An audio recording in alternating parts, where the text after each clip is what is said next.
Good morning, everyone. My name is MightyStream. I'm going to do your May the 28th Spiritual Principle a Day in a meditation. If you need to reach me, feel free to do so at recoveryofhope21@gmail.com. Okay. The title of the meditation, Equality in Anonymity. NA has no classes of membership and no second-class members. The common denominator in NA is the disease of addiction. We are all equally subject to its devastation. We share an equal right to recovery. That comes from the book It Works, Tradition 3, Applying Spiritual Principles. Tradition 3, which insists that there's only one requirement for NA members, comes easy to some of us. We found recovery in NA, after all, and no one asked us about our qualifications. We may take for granted that everyone else finds it that simple. Maybe we'd lived a fortunate life with a tight circle of friends despite our addiction, so the ideal of not belonging had never occurred to us. If we shared a language and culture with others in attendance, fitting in may not have been a challenge for us. Maybe we looked around the room and saw faces that looked like our own. Or maybe our desperation had dulled our cynicism just enough to allow us to receive the warm welcome we found in our first meetings. Despite any outward differences, no matter the specifics, many of us unthinkingly assumed that others felt equally welcome. The disease of addiction tries to weaponize our differences to keep us sick. The fact is that barriers exist for many potential members despite our individual efforts to extend that classic NA welcome. Some of us struggle with accepting hospitality from members who seem different from us in all of the ways that society deems important. I constantly disqualified myself from NA, one member wrote. I got clean young, didn't use certain drugs, and I am transgender. My disease tells me that I don't belong, that I somehow deserve to stay separate and alone.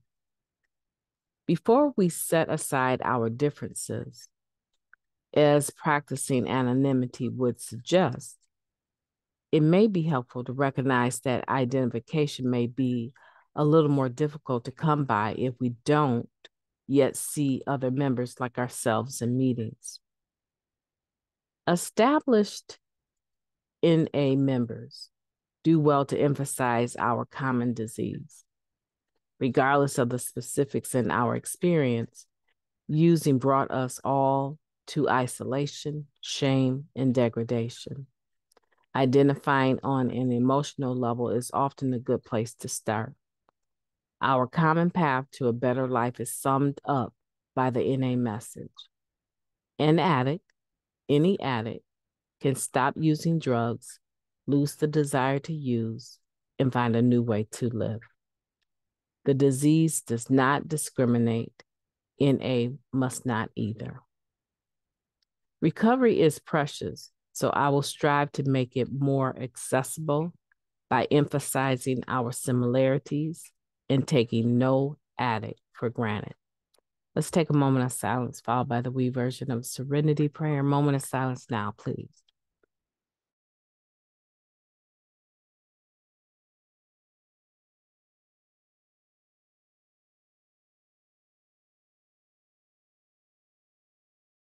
God, grant us the serenity to accept the things that we cannot change, the courage to change the things that we can, and the wisdom to know the difference. Just for today, please and thank you.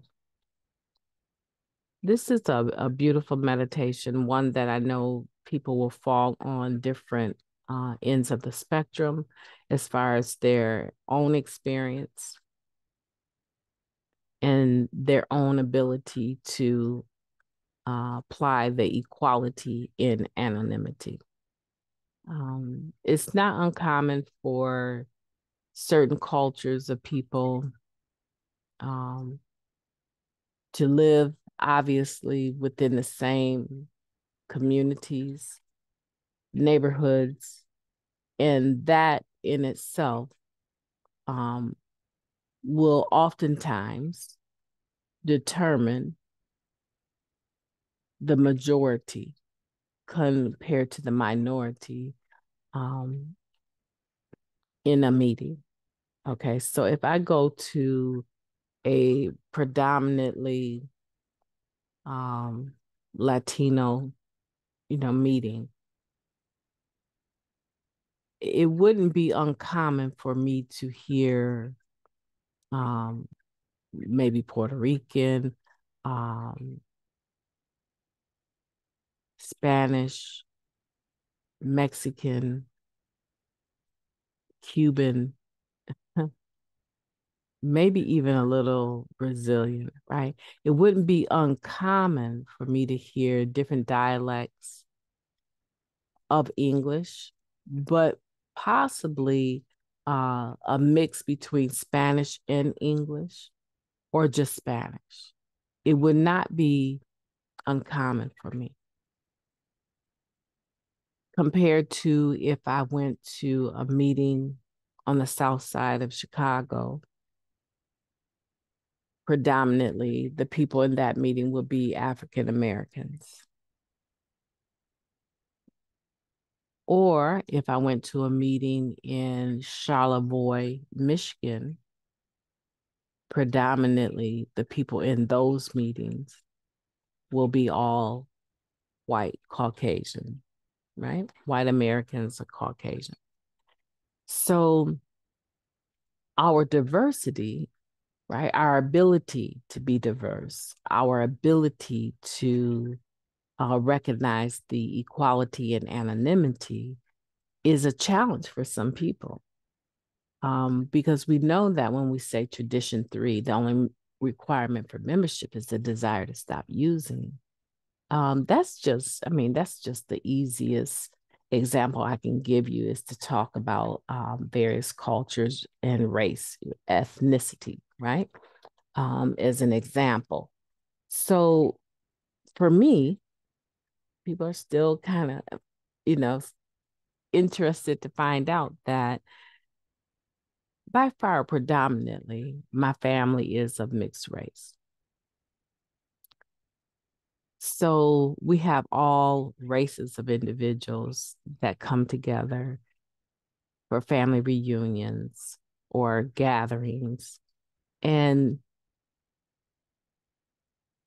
it doesn't occur to us that those that are not, they've married into the family, they've had children with our, relatives, and they have mixed children. It never occurred to us that they may never or have ever felt uncomfortable because we've always done all that we could to make sure that everyone is welcome and feels welcome. So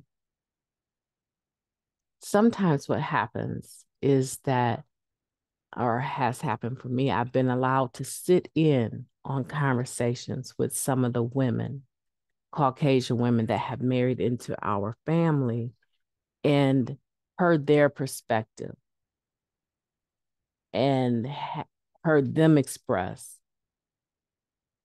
what it feels like for them. Okay, so I'm always amazed because I know that my family is very embracing and hospitable. However, from their perspective,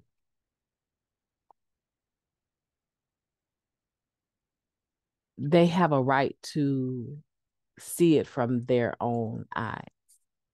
And it was just amazing to me, somewhat saddening. But in general, that's just with a family. Can you imagine Narcotics Anonymous as groups placed throughout the world? How different that would be for, say, myself to go to a meeting in Charlevoix and be probably the only person of color in that meeting. And I would receive the same welcome, generally speaking, I would receive the same welcome as if I had gone to a meeting on the south side of Chicago. What we don't think about sometimes is that not everyone is that comfortable blending in or practicing the spirit of anonymity and equality, inclusivity. Not everyone is comfortable with that. I'll never forget the time that I had a conversation with a man that had been in prison, and he was explaining why he had grouped off with this particular gang, right? And it was a white supremacy group. And he said that, coming into Narcotics Anonymous changed his life. First, he was uncomfortable being in the meetings with people of color.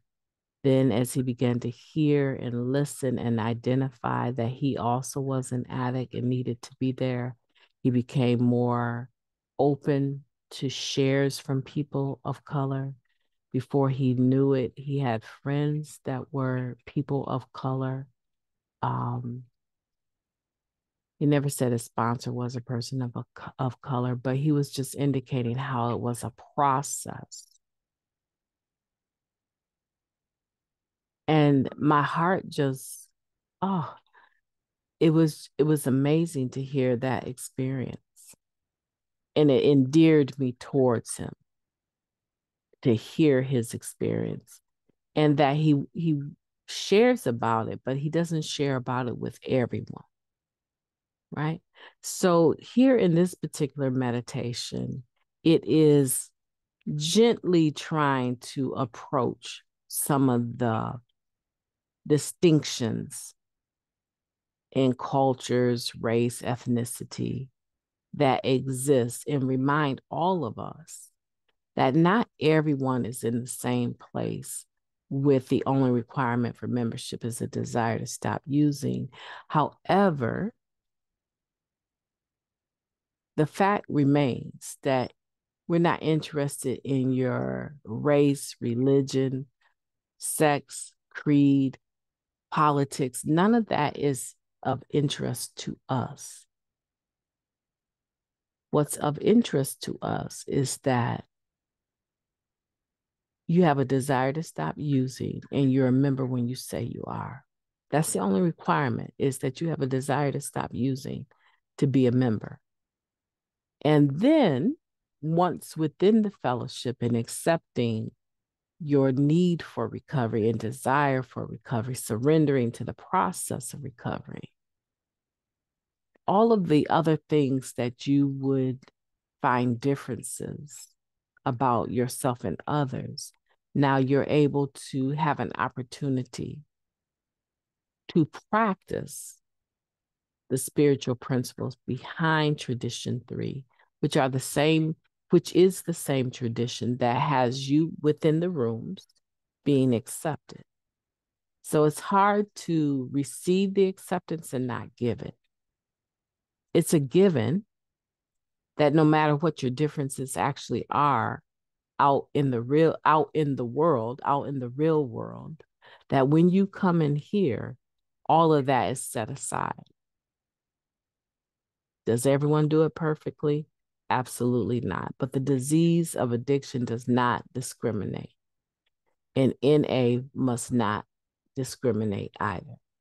And if you're a person that leans into discriminating based on whatever isms there are, then you're going to find yourself on the outs with people, because we're not going to accept it. We're not going to permit it. We're not going to accept it. And it's not going to be present in the atmosphere of recovery. That is an absolute right that everyone has. It's not to have to deal with discrimination within the rooms. Out there, that's a different thing. But in here, we make it a safe place to be. My name is Mighty Stream. I've enjoyed talking to you today. I hope you have a beautiful day on purpose. I intend to talk to you tomorrow.